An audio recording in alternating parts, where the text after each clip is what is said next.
Salut tout le monde, c'est Thomas, on se retrouve pour une nouvelle vidéo, un nouveau retour sur un livre cette fois-ci. Et c'est tout simplement le premier tome des Chroniques de l'érable. Donc Le Masque de No, écrit par l'autrice Camille Monceau, euh, que je trouve absolument magnifique comme livre. J'adore les dessins comme ici, et chaque tome, il y a actuellement 4 tomes qui sont sortis, avec chacun des tomes une tranche comme celle-ci. Donc on a une tranche rouge pour le tome 2, tranche verte pour le tome 3 et tome 4, c'est une jaune. Et donc au départ, j'ai vraiment acheté et été intéressé par ce livre parce que c'est un des livres que je revois depuis très longtemps, de nombreuses années. Je vais voir si je trouve l'année. Premier dépôt légal 2020. Donc c'est un livre qui a déjà 5 ans.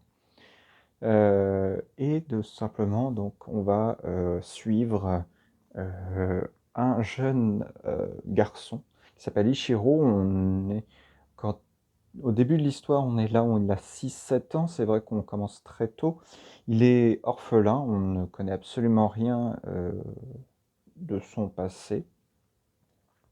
Tout ce qu'on sait, c'est qu'il a été accueilli et élevé par un samouraï, un vieux samouraï. Donc on ne donne pas son âge, mais il n'est pas non plus très âgé, au contraire, c'est sa domestique, la domestique du samouraï, qui elle est très âgée et qui est un peu le substitut d'une mère à Ichiro. Et ils vivent tous les trois, donc reclus dans une maison assez correcte, reclus dans la montagne. Et au tout début du livre et tout au long du début du récit, on va avoir toute cette explication très simple, très descriptive de l'endroit où ils vivent. Donc ça se situe dans le Japon plutôt féodal, si je dis pas de bêtises. Oui, c'est ça. Donc on alterne entre deux aspects où l'aspect découverte de la jeunesse, de cette vie sauvage qui entoure cette maison. Il connaît très peu de monde. Enfin, il connaît même presque personne, parce que, hormis son maître et la domestique, il connaît personne. Son maître ne veut pas trop qu'il aille descendre vers les villages voisins pour un peu sociabiliser, un peu découvrir la civilisation. Et on alterne entre ces moments très de guerrier tout simplement, de l'apprentissage de la voie du sabre, la voie du samouraï, et des certains moments plus tranquilles, plus tranche de vie, comme on peut dire, avec la domestique qui est là pour un peu le réconforter, tout simplement, et le faire vivre naturellement comme un enfant. Mais un jour, il y a un homme, un ami du samouraï, donc du maître d'Ichiro, qui arrive, qui s'appelle Kama, qui lui aussi est un guerrier assez puissant, et même massif physiquement, qui va tout simplement rencontrer le samouraï et discuter avec le maître d'Ichiro de certaines choses qui nous sont cachées, parce que on suit vraiment le point de vue du personnage. C'est le personnage d'Ichiro qui parle à la première personne. Donc on voit ses pensées et on le voit tout simplement en tant que narrateur interne au récit. Et le Kama, donc le nouvel arrivant, va donner au maître d'Ichiro un sorte de paquet un peu énigmatique que le maître va essayer de dissimuler quelque part, tout simplement. Sauf que ce qui va arriver, malheureusement, c'est que le fameux Kama a été suivi par un assassin, un ninja en l'occurrence, qui va tout simplement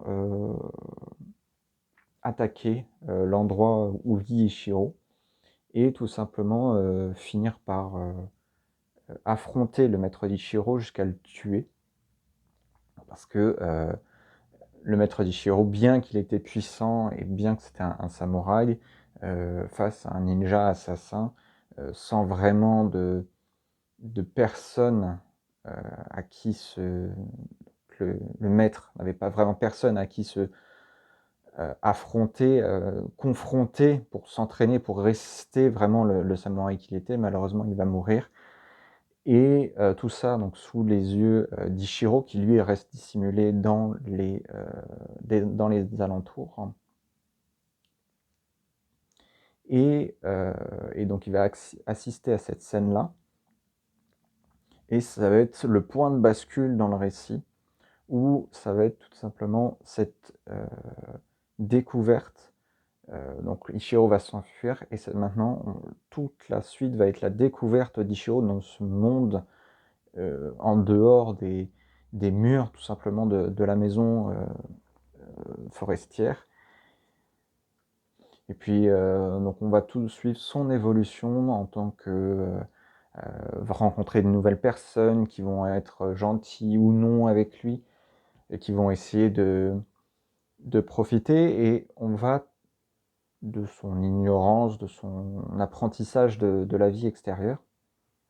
Et donc là, on va tout simplement suivre son évolution au travers de son apprentissage du monde extérieur, de son apprentissage de sa grande île. C'est-à-dire qu'il est jeune, mais on va découvrir ensuite comment il grandit, comment en fait il découvre ce monde extérieur, et je trouve ça assez intéressant. C'est assez bien écrit, très poétique, hein, vraiment, comme j'avais dit, ça se lit. C'est les romans un peu cours d'eau, fleuve, que j'ai envie de dire. C'est les romans où on se laisse vraiment emporter par le récit. Et les mots, ouais, on a envie de tourner la page, on a envie de continuer et de découvrir ce qui se passe. Et là où je suis très curieux, c'est-à-dire que donc là, ce que je vous ai expliqué, et comme je vous explique à chaque fois quand j'explique, enfin quand je fais des retours ici sur ma chaîne YouTube, c'est-à-dire que je fais vraiment je parle la plupart du temps du premier quart environ du récit. Donc ça, ce qui est le cas ici, sauf que comme je vous ai dit précédemment, c'est un roman à plusieurs tomes. Et donc là, j'ai hâte de voir la suite, parce que ça va être forcément sa découverte du monde et de ses origines, et il va y avoir forcément des rebondissements. Et donc oui, comme j'ai dit, hein, là je vous ai présenté le premier tome, mais j'ai aussi acheté le deuxième tome. Donc là vous voyez, je vais essayer de pas... Vous voyez, on a toujours les mêmes, la même beauté des pages que j'adore, et l'aspect noir des couvertures est très beau aussi, et là on a aussi le quatrième tome, troisième tome, avec de ce côté assez vert. Et donc je verrai si j'achèterai le quatrième tome, c'est très probable.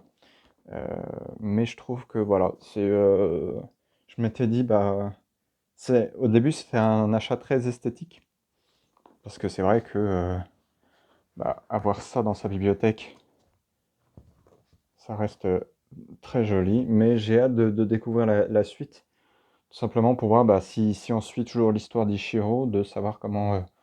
parce que ça reste quand même 4 tomes, et 4 tomes qui sont quand même...